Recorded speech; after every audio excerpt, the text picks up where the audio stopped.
Example number 2. Now we're maximizing this objective function that contains 3 variables. Remember what we have to do with this.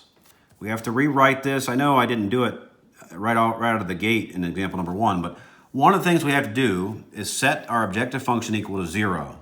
So in this case, you would get what? Negative 3x minus 4y minus 5z plus p equals 0. Okay? And then we also need to introduce a slack variable for every one of our restrictions, every one of our inequalities, in other words. So we have 2 inequalities, which means we're going to introduce 2 slack variables again, just like we did in example number 1. So we're going to use u for the first one and v for the second one. And so you get this, x plus y plus z plus u equals 8. And for your second one, you get 3x plus 2y plus 4z plus v equals 24. All right? And so what I'm going to do with this information is construct my table, my simplex table, and then go through the motions, just like I did in example number 1. So let's go ahead and set this up and rock and roll. Okay, so I've created my simplex table. Note my column headings now are x, y, z, because I have 3 variables to solve for here, and then u, v, and then again p and c. All right, so right here, this first equation that contains my slack variable u goes in my first row. Okay, you with me on that? So this is going to be a 1, 1, 1, 1, and then no v, no p equals 8. And then your second one here is going to generate row number 2. So that's 3x, 2y, 4z, no u, so 0, 1v, 0p, and then equals 24. And then remember our last row below this horizontal bar there in our table, that is based on this objective function being set equal to 0. P is always going to be plus 1p. So in other words, I would get what? Negative 3, negative 4, negative 5, no u or v, 1p, that's important, and then equals 0. Okay, again, this is always going to be the identity matrix, this 3 by 3, if you're setting it up correctly. All right, so there's your setup, and now we just go through our motions again. We go through this algorithmic process of what is called the simplex method. So I've already set this up.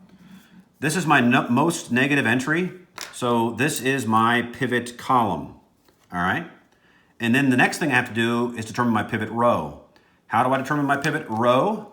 Well, I look at my column of constants with respect to what? Column 3, or the z column, and first row. So what is the ratio?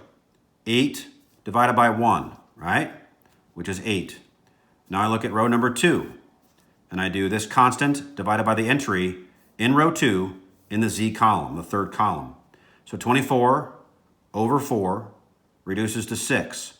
Therefore, this is our smaller ratio, which means that row number 2 is our pivot row. So the intersection of our pivot column and pivot row is going to determine our pivot entry. So our pivot entry, I circle it. It's 4 in this case. I circle it. I need to make this a 1. All right? So how do we do that? You do that by multiplying row 2, which is where this is located, by what? The reciprocal of this number. So 1/4 times row 2 will generate a brand new row number 2. This is what you would get.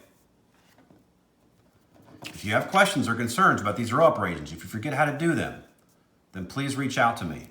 But this is your new table. We've done our job. We've made this entry a 1, okay? So once this becomes a 1, you need to zero out every entry above and or below it, using, again, row operations. So what are we going to do?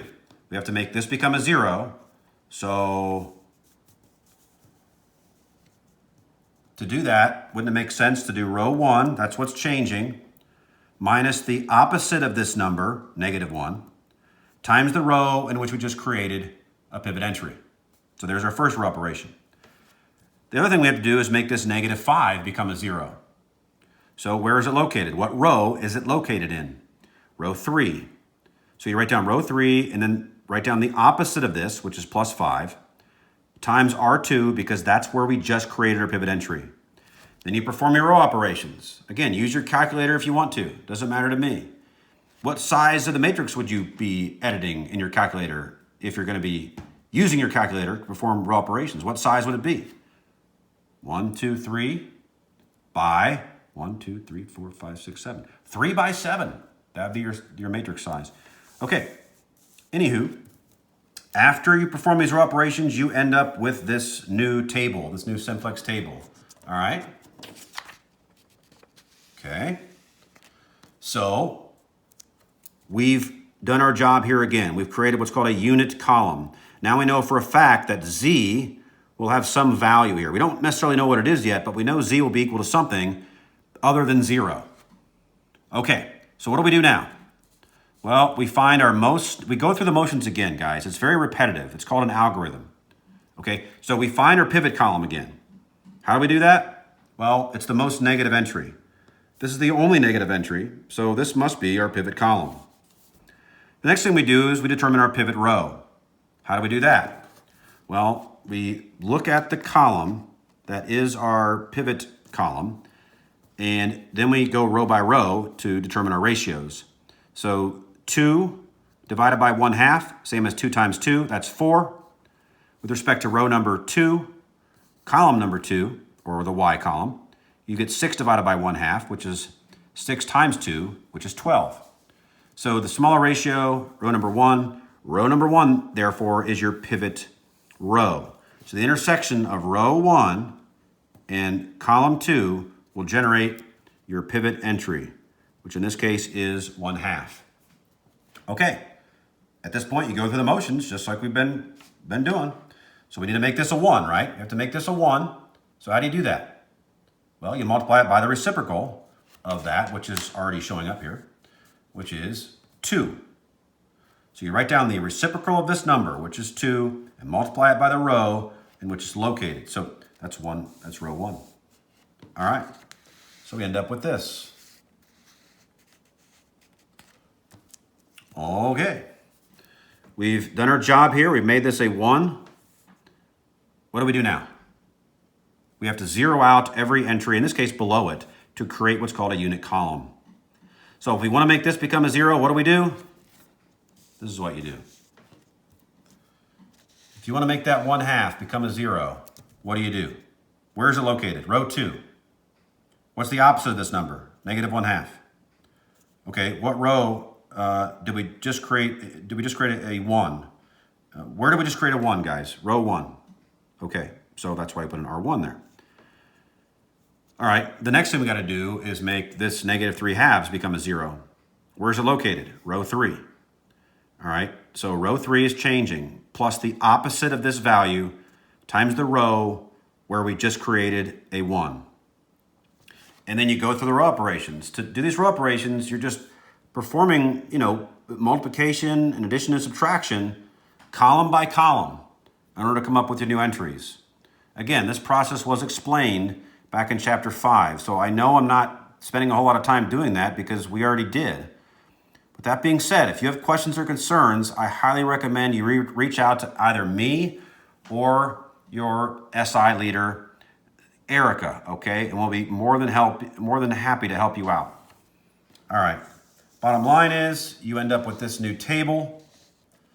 Because you do not have any negative entries, or again, all entries are non-negative, you are finished. An optimal solution has been reached. So what do we do with this? Well, note that now your X column is called a garbage column, all right? This is not going to give you anything. So you write down a 0 for X, okay? Y is giving us a unit column. So you find where the 1's located. It's in row 1, and it's going to correspond with this constant 4. Okay, so Y is going to be equal to 4. Z is another unit column. So you find where the 1's located. It's located in row number 2. Therefore, Z will be equal to 4. Furthermore, U and V are also garbage columns like column X. So you write this down. U is 0, V is 0. Okay? The optimal value is what P is going to be equal to here. All right? So 1P equals 36, P equals 36. Finished with example number 2.